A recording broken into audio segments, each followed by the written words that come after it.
Well, welcome ladies and gentlemen. This is a post-storm video. Yes, we had the biggest storm here in the East Coast because I was like so disappointed. I was like praying to Shiva, to Vishnu, to Ganesha. Hey man, I'm in East Coast. Give me some snow. Let me feel the East Coast vibe. Let me guess like just 2 inches of snow. That's all I want. I just want to see some, snowfall and that's it. I'll be good with it. But they're like, oh, you want it? You want it, son? We'll give it to you. And they gave me 36 inches of snow.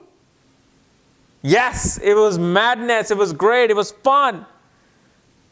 But yet my back was gone by the next day because I was shoveling it out.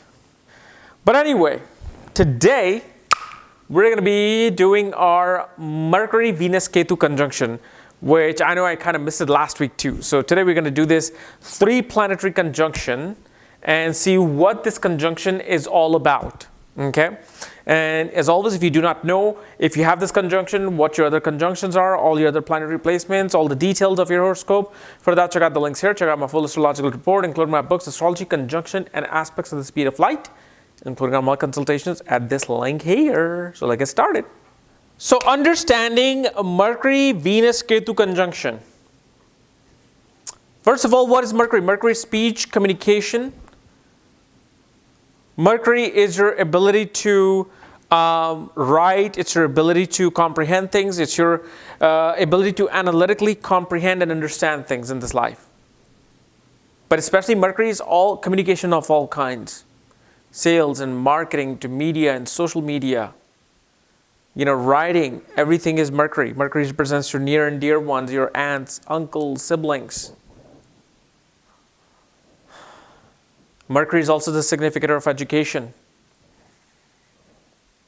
Then comes Venus.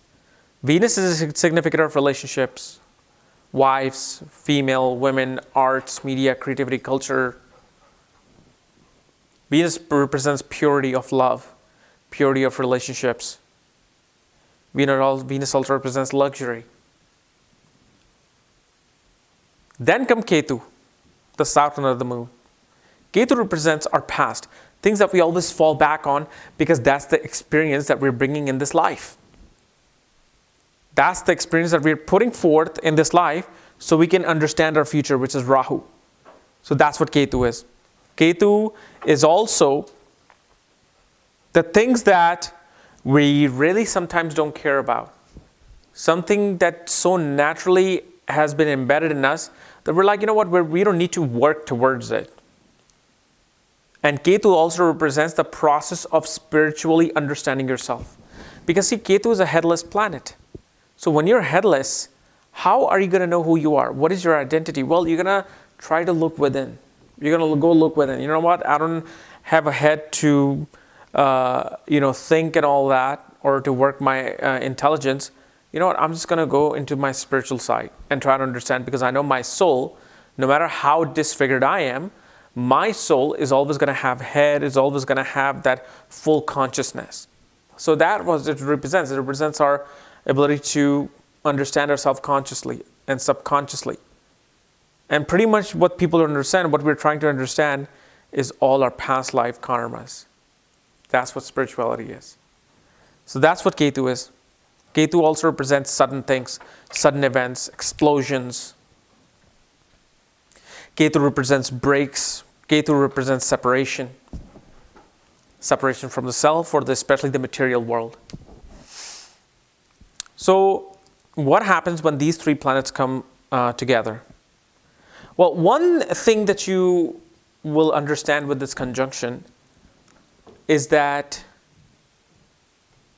this is a person who either is misunderstood or misunderstands relationships. Like either they get misunderstood into what they're really wanting to say and how they're coming across as, or they simply don't even understand what the love and relationship is about. So like if they're trying to, be all quiet, not talk to you in your first date, they're thinking that they're doing the right thing so they can make a better impression on you. While for the other person, they're thinking that, oh my God, this person doesn't talk at all. Who is this person? They're so boring. So they're misunderstood, and then the date leaves and they never get to have another date with that person. So a lot of misunderstanding happens here, especially communicatively in a relationship. Because why? Mercury is communication. Venus is love, conjunct Mercury. And because Ketu is there, that natural malefic energy is disturbing all that. Because what happens is, not only Ketu, or not only Mercury, but Venus is being influenced by Ketu. So these people feel like, you know what, I really do not need to make so much of an effort in relationship. I don't need to make so much of an effort in love and showing that romantic side to myself, because I just feel like I've already done all this, and I think it's just a waste of time. I just want to go straight to your home and your bed and probably just get married and have kids, and that's it. So this mentality is working in a very, very multi-dimensional way. They want love, they want to communicate, they don't want love, they don't want to communicate. They want to go straight to these things, they want to go straight to that thing. So really that misunderstanding, if there's just one word that can describe this conjunction, is that pretty much misunderstood, especially when it came to love, relationship, and communication. Now, this conjunction can obviously produce a highly passionate person, but towards the things that you do not think. They're not going to be highly passionate towards love or relationship. They could be highly passionate towards mathematics, physics, astronomy, astrophysics, accounting, management of money and finance. Because remember, Venus is currency. So what happens is, when a malefic is conjunct a planet, especially a benefic planet like Mercury and Venus, what happens is sucking the energy out of that planet. So the things that are living, things that we know as living entity of that planet may get suffered a lot, but the things that are not living, they continue on in a very nice way. So Mercury represents communication with your siblings, communication with your near and dear ones. Mercury represents your friends. Venus represents your spouse, girlfriends, female in general. So what happens is, it may suffer in those things, but when it comes to your creative expression and communication, when it comes to your calculative ability, when it comes to your research ability, you're top at it. Because those things are now working much better. Now, obviously, in this conjunction, a sign placement will make a huge difference. Like if this conjunction happens in the sign of Libra, then you can see that this person is able to manifest their shortcomings into a beautiful relationship. All their shortcomings will somehow be recovered into making them somebody who is well understood in relationships. They understand relationships. They just know how to approach a girl, how to talk to the girl, how to swindle the girl, how to take the best looking girl out while you have no money. Because Venus is now becoming strong in its sign. Let's say if it happens in the sign of Virgo, where Mercury is strong, then this person will not really have the right behavior towards relationship, maybe introverted towards approaching people. But when it comes to their ability to, talk about science, calculate things, talk about mathematics, they'll be on the top. They'll make great teachers with this conjunction, because they're falling back on things that are really easy to them. Because see, Ketu is something that you're falling back on always. And because Mercury is exalted in the conjunction in the sign of Virgo, you're falling back on the things that comes easiest to you, which is communication, which is calculation, management, looking at things, looking at theorems and working with that. Now, if let's say this happens in any kind of other, like a karmic sign of Scorpio, Aquarius, then you're talking about, somebody who will majorly get into some trouble in relationships or marriage, or not only misunderstood, but might be humiliated because that was a karmic pattern. But again, this is only a 50% of what the conjunction meaning is. It may or may not happen because see, when we look at conjunctions, we're looking at half the picture. We don't know what sign they're in. We don't know what house they're in. We don't know what sign they're ruling. We don't know what nakshatra they're in.